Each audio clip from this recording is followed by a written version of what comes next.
Welcome, ladies and gentlemen. The time is 9 o'clock, and welcome to DAAD's Radio's nightly horror programme. My name is Baxter Johnson, and I will be your host. Tonight's radio play is by the producer of radio's outstanding theatre of thrills, the master of mystery and adventure, UN Owen. Tonight's show is sponsored by Sparky Spark Plugs, the only spark plugs you'll ever need. So let me present for your enjoyment the continuing story of 8 Dirty Secrets. Episode 5 begins with the realisation that if it's not Adams, who is it? We're so sure it was Adams. Yes, Doctor, we all thought the same thing. Body's still warm. It's not long since he was, you know. Colonel, we should be able to work this out. Do you not have any idea who the murderer could be? I honestly thought it was Adams, Mr. Randall. Now I'm forced to believe that there is someone else in the house. Yes, that makes sense. It must be it. It had to, Mr. Randall, because otherwise one of you two is the killer. Yes, Colonel. But why would we come here to help you if we wanted to kill you? I'm sorry, Doctor. I'm sure of that now, but it did cross my mind for a while there. Do you forgive me? Of course, Colonel. Don't worry. There must be someone else in the house. I wish they would just show themselves so we'd get this over with. Oh, be careful what you wish for, Mr. Randall. 3 little murderers all left alone.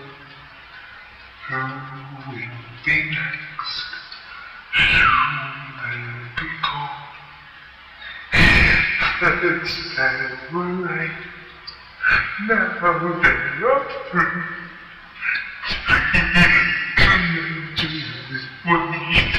Who the hell is that? Where's it coming from? I don't know, but I wish there were a way of finding out. 3 little murderers running through the house. On the hunt like a cat with a mouse. Soon one will die, and then there'll be 2. Time's running out. What will you do? You have got to be joking.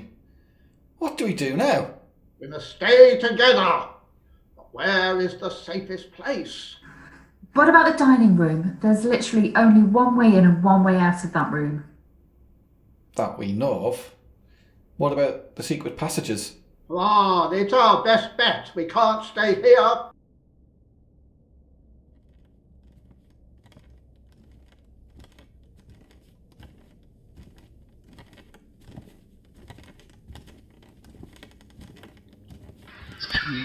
Little murderers tell you to die. Soon they'll be gone. Their lives will be mine. I really wish he would just shut up. How do you know it's a man, Mr. Randall? I don't know. I suppose I'm just assuming. With that voice you can't really tell. Right. If we keep an eye on this door, there's no way anyone can sneak up on us.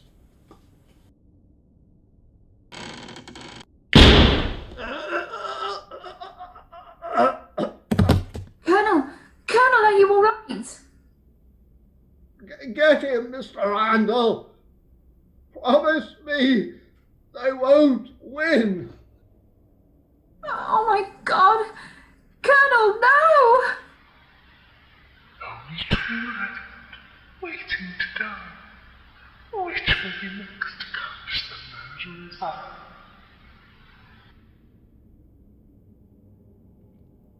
Come on, we need to go. We can't do anything for the Colonel now. Mike, we need to split up. We might have more of a chance if we're on our own. Doc, I told you before, there's no way I'm leaving you on your own. We escape together or we die together. Come on, in the living room. At least the door's already open.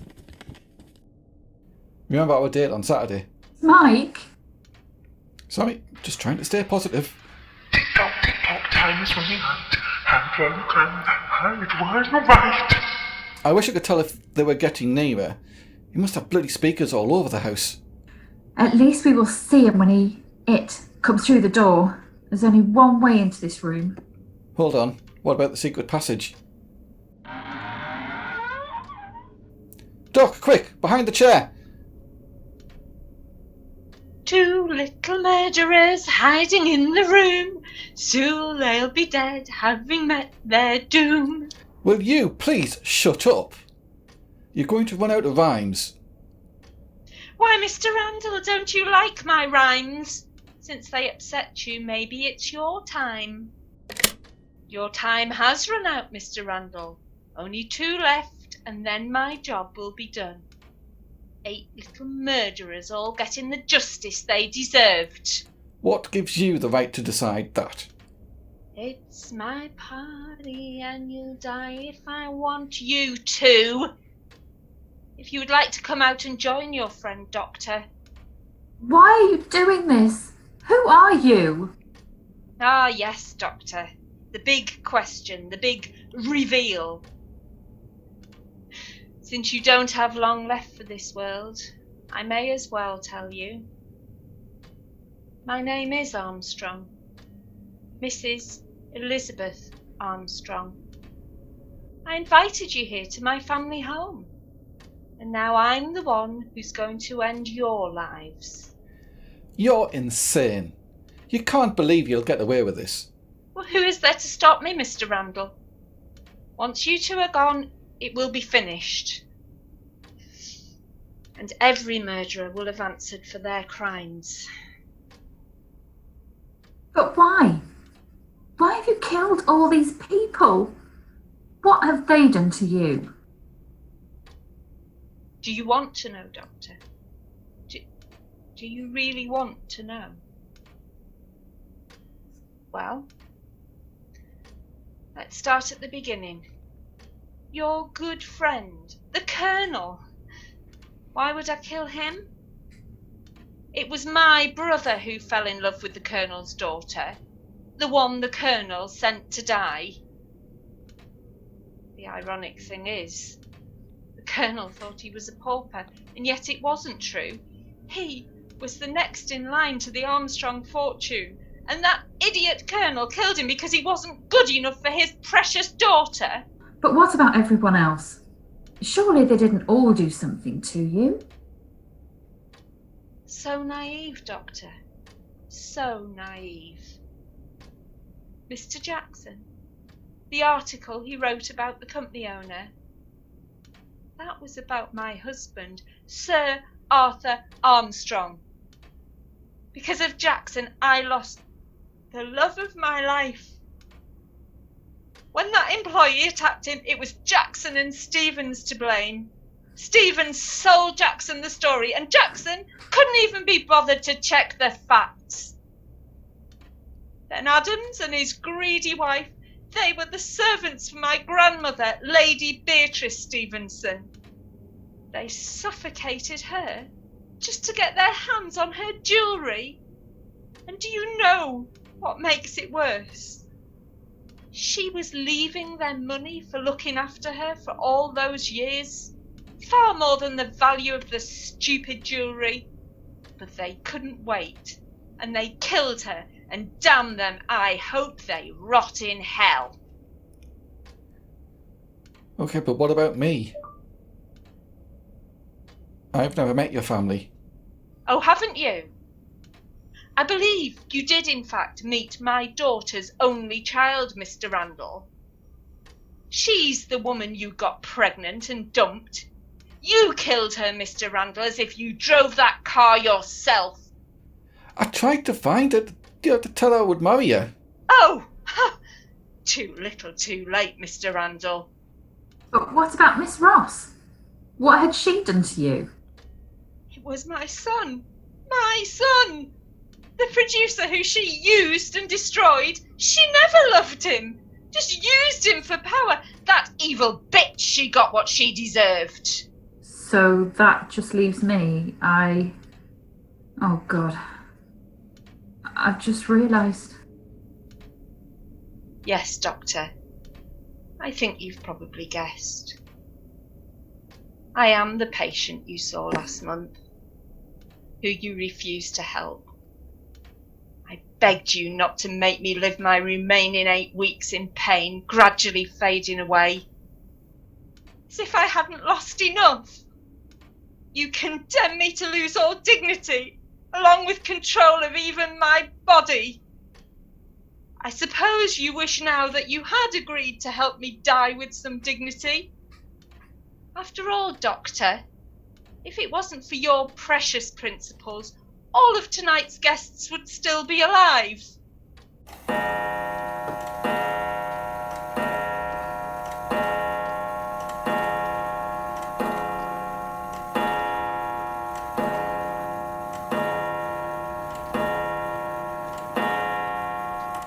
But Mrs. Armstrong, please don't kill us. We regret what we've done. Isn't that enough?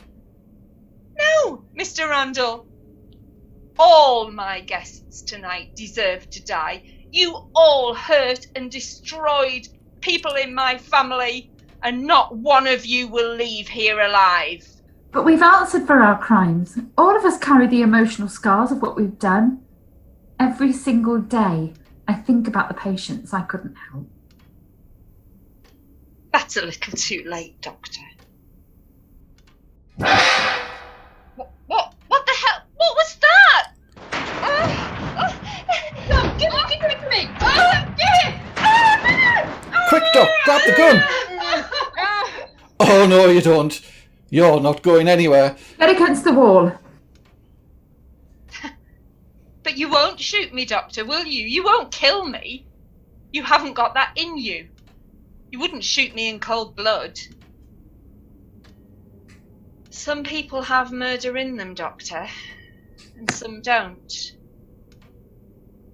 I never would have thought I had. Not until all of you, one by one, destroyed everyone I loved. Then I find out it came very easily to me. Now give me that gun. It wasn't that long ago you begged me to do this to you. Doc, are you okay? Doc? I am, Mike. I didn't think I could do it. But she lunged for the gun and it sort of went off. Doc, you were amazing. Where did you learn to shoot like that? I think it was just sheer luck, to be honest. I could just as easily have shot you. Hold on. What about the gong, the noise from the gong? Who made that noise? That saved our lives. That's what distracted Mrs. Armstrong. I've no idea. Oh, it looks like the gong's fallen off the holder and rolled across the floor. How? The Colonel! Look! The Colonel, he's still alive. Oh, thank God he's still alive. Did we get her? Are you both okay? Please tell me we got her. Well done, Colonel. You saved the day. We thought she'd killed you. I'm tougher than I look, Mr. Randall. Germans couldn't kill me. There's no way I was going to let a psycho grandmother do it. Come on, Doctor. Give me a hand. Let's get all three of us out of here.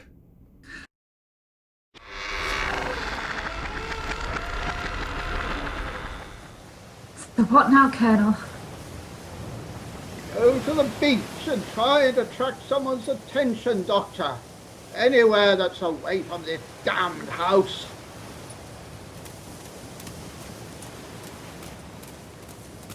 Maybe when we're at the beach, I might get a signal on my phone. That's not what I mean. What are you going to do when we get back? The one thing this has made me realise is that I've given up on life. Since my daughter disowned me, I've just given up. This has shown me that I still have a lot of living to do before my life is over. And get in touch with my daughter and try and patch things up. What about you, Doctor? I need some time off. I think this is going to take a long time before I can just go back to work. I need to just get back to reality where there isn't someone trying to kill me. I just need some complete rest for a while. Hey, Doc, you are going to be busy. What do you want about, Mr. Randall? You just said I need a break. But remember, got that date coming up on Saturday.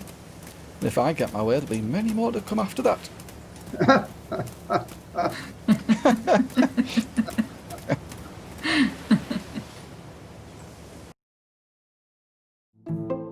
Thank you so much for tuning in to DAAD's radio nightly horror programme, The 8 Dirty Secrets, by the producer of radio's outstanding theatre of thrills, the master of mystery and adventure, UN Owen. And please remember today's daily sponsors, Dyson's Dinner Gongs. You will always save the day with a Dyson's Dinner Gong. You have been listening to 8 Dirty Secrets. Mike Randall was played by Nigel. Adams, the butler, was played by Alan. Mrs. Adams, played by Kat. Elizabeth Ross was played by Marie. Stevens, the secretary, was played by Dougie. The colonel was played by Alan. Dr. Mortimer was played by Kat. Jackson, the reporter, was played by Barry. Mrs. Armstrong was played by Marie. And Baxter Johnson was played by Heather. Thank you and good night.